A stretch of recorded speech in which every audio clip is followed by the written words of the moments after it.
금방 망가집니다. 자, 하나만 더 말씀드리면 이제 또 하나 성공한 사람들에 대한 공통적인 연구 결과입니다. 전 세계에서 성공한 사람 뭐가 다를까? 이건 뭘까요? 지금까지 정말 수없이 많은 연구가 있었겠죠. 성공한 사람 뭐가 다를까? 근데 그 중에서 어떤 연구를 하더라도요, 공통점 나오는 게 하나 있어요. 공통점 나오는 거. 공통점. 뭔지 아십니까? 자기 성찰 능력이라는 겁니다. 내가 나를 아는 거죠. 이런 겁니다. 내가 지금 화가 났어. 여기서 이제 두 가지의 유형이 있습니다. 아이들이. 화가 났어. 그러면은요, 엄마 나 지금 화났어라는 얘기를 하는 애가 있어요. 그 얘기는 뭘까요? 자신의 감정에서 빠져나와 있는 거죠. 빠져서 뭘까? 내 감정 상태를 내가 바라보면서 얘기하는 거죠. 이런 아이가 있고요. 어떤 아이 화가 나면 뭘까요? 아무 말도 못해. 씩씩거리고 말아. 얘들은 어떤 애들일까요?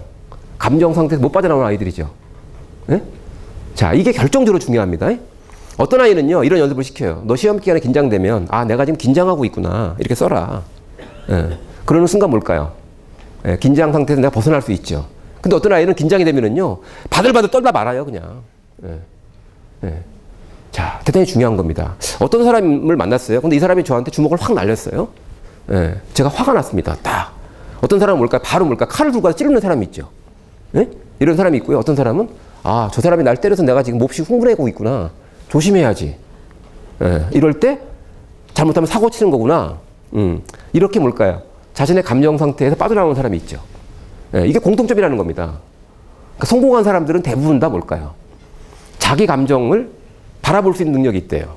자, 그러면 이 자기 감정을 바라볼 수 있는 능력을 길러줄 수 있는 좋은 방법이 뭐가 있을까요? 네. 애들 일기 쓴 걸 보면은요, 이런 아이가 있어요.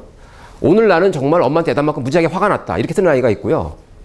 엄마한테 이런 이유로 엄마가 이런 이유로 화를 낸 것 같고, 내가 이렇게 잘못한 것 같다.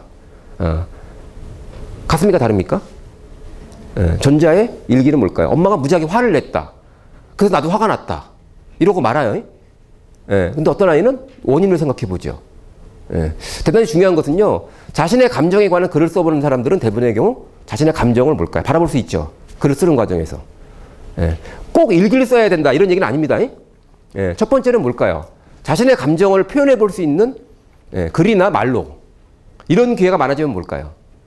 서서히 내 감정으로부터 벗어날 수 있는 그런 능력을 기르게 됩니다. 이해되십니까? 근데 그런 기회가 전혀 없었어요, 아이들이. 그러면 정말로요, 수능 모의고사 전국 수석이 재수하는 경우 보셨습니까, 혹시? 종종 나옵니다. 걔는 모의고사 때까지는 뭘까요? 워낙 실력이 뛰어나니까 자신감이 있어서 쫙 가요. 근데 처음 수능을 겪는 거죠. 재수 안 했으면. 맞습니까? 처음 경험이야. 근데요, 아주 우연적으로 이럴 수도 있습니다. 앞에 애가 언어 영역 듣기 하는데 다리를 탁 떨었어. 그 순간에 중요한 단어가 슉 지나갔어. 그럴 수 있을까요, 없을까요? 심지어 이럴 수도 있습니다. 옆에 사람이 갑자기 방구를 팍 꼈어. 사람 머리는요, 특이한 소리에 무조건 집중하게 돼 있거든요. 근데 그 순간에 뭘까요? 중요한 단어가 지나갔어. 그 문제 못 풀죠.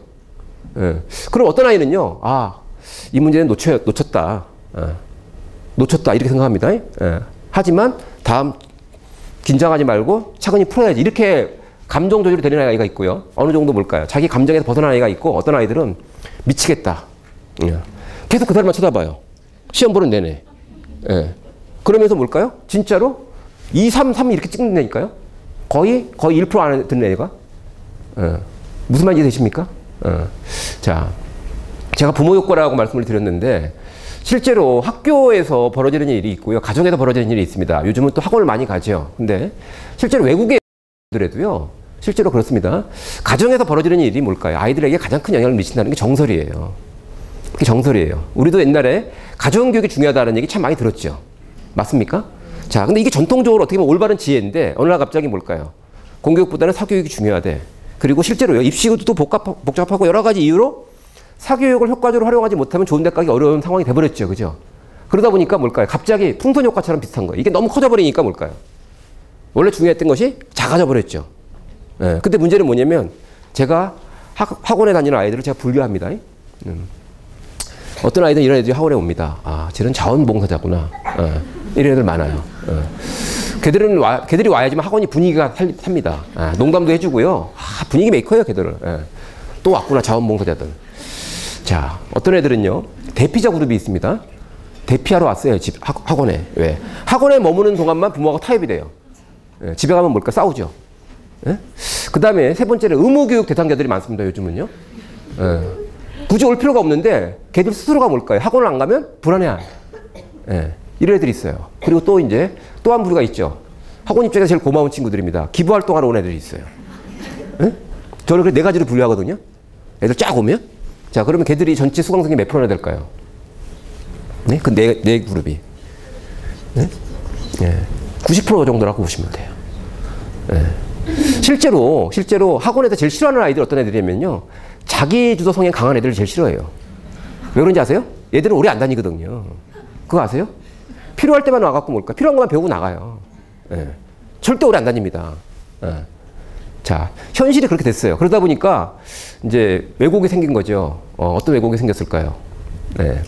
아이들의 마음이 있지 않습니까? 자, 정말로 자존감, 이거 정말 느껴보셔야 됩니다. 한번 생각해 보세요. 주변 사람이 제가 갑자기요. 제가 그런 시선이 잘 안 되는데요. 한번 생각해 보세요. 주변 사람이 나를 바라보는데 이런 시선인 거죠. 저 한심한인가? 네? 한번 느껴보세요. 잠깐만 한번. 제가 그런 시선을 보내드리고 싶은데 제가 그런 게 잘 안 됩니다. 죄송합니다. 저 한심한 인간 저거. 저 맨날 저 사고나 치고 저거. 공부도 못하고 저거. 예? 이런 시선을 한번 느껴보세요. 느낌이 어떻죠? 예, 근데 한 번이 아니라 계속 그래. 예, 이거 무서운 겁니다. 예, 그런 시선을 받고 학원에 오면 뭘까요? 예, 시선에서 벗어났다는 해방감밖에 없어 얘가. 예? 자, 동기라는 거 말씀드렸죠. 공부하는데 하고 싶은 마음이 요만큼도 없어 진짜로. 내가. 예? 요만큼도 없는 상태에서 공부를 하는 겁니다. 왜? 하라니까. 예? 시험이니까. 좋은 데 가고 싶으니까. 경쟁이니까. 예. 가능하다고 생각하세요, 이거? 예. 잘 생각해 보세요, 진짜로. 예. 자, 무지하게 충동적인 아이가, 예? 충동적인 아이예요, 얘가. 자, 그 세 가지 조건만 놓고 보더라도요, 그 세 가지 조건을 갖추면은요, 애는 당연히 뭘까요? 자기 삶에 대한 의욕이 있고요. 그 다음에 뭘까요? 하고 싶은 공부거든요. 예. 그리고 그 과정에서 혹시 친구를 만나고 싶어도 뭘까요? 내일 만나자라고 전화 통화를 할 수 있는 애가 되는 거죠. 아시겠습니까? 그거 학원에서 배웁니까? 그 세 가지? 그런 거 가르쳐주는 학원 있습니까? 없잖아요. 그죠? 근데 분명히 아이들은 그 세 가지 분명히 있는 거 이해하시죠? 그죠? 교육심리학자들이 오랫동안 연구한 결과거든요. 그게. 예. 근데 그 세 가지는 어디서 결정될까요? 네? 집에서 결정되잖아요. 예. 부모와 일상적인 관계에서 결정되는 겁니다. 예. 그걸 이제 우리 사회가 봐야 되겠죠, 이제. 근데 부모의 경제력이 중요하대. 예. 그건 뭘까요? 사교육 중심의 논리겠죠? 예. 자, 저는 사교육을 반대하는 사람은 아닙니다. 저는 뭐 서울교육청 자문위원이기도 하고 교육청 일을 많이 하지만 공교육, 사교육을 구분하는 것은 학부모 입장에서는 정말 부질없는 짓이다라는 생각을 평소에 갖고 있어요. 예. 무슨 얘기일까요? 부모 입장에서는 그렇게 한가하지 않습니다. 사교육에다 공교육에다 구분할 여유가 별로 없죠. 맞습니까? 아이한테 필요하다면, 도움이 된다면, 그죠? 예, 어떻게든지 뭘까요? 희생을 해더라도 기회를 제공해 주는 게 우리나라 부모들 마음, 맞습니까? 자, 근데 중요한 건 뭐냐면, 중요한 건 이런 거죠. 사교육의 논리를 아셔야 돼요. 예. 사교육의 논리는 뭘까요? 예. 그 사람들이 비양심적이거나, 예? 또는 뭘까요? 아주 비교육적인 사람들이다. 저는 그렇게 생각하지 않습니다. 제가 만난 사교육 종사자들 중에 건강한 사람들 많아요. 근데 문제는 뭘까요? 사잖아요, 사. 사는 뭘까요? 수익을 내야 되죠. 맞습니까? 유지를 해야 되는 거 아닙니까? 돈을 많이 못 벌더라도 유지를 해야 되죠. 그죠? 그러면 아이를 위한 길이 있어요. 이 아이는 진짜 학원에 왔는데 수학을 너무 싫어해. 가르쳐봐야 소용이 없어. 이런 판단들을 다 하거든요. 경험 있는 사람들은. 얘는 우리 학원에 안 맞는 애야. 자, 근데 그때 자, 사니까 얘 안 맞는데 우리 학원에? 이럴 수 있습니까? 아니면 최선을 다해서 한번 가르쳐 보겠습니까? 이렇게 얘기할까요? 그죠? 자, 그럼 그때 이제 부모님들은요, 바로 그 대목에서 아이의 인생이 결정되는 건, 상황이 전개된다는 사실을 아셔야 되는 거예요. 이 아이한테 맞는 길이 있는 거죠. 이 아이한테 맞는 길이 있는 거죠. 이 아이가 잘 갈 수 있는 길이 있는 거고요. 그 대신 이제 반대로 또 하나의 길이 있죠. 부모의 욕심을 충족시키는 길이 있죠. 거기에는 뭐가 붙죠? 사교육 논리가 붙죠. 대표적인 게 뭘까요? 좀 더 일찍 시작하는 게 유리하다. 조기 영어 이런 거 맞습니까? 우리말 발달 능력이 더 기본이거든요. 우리말을 제대로 못 쓰는 아이한테 영어 가르치면은요, 언어 바보 됩니다. 과학적으로 입증돼 있거든요.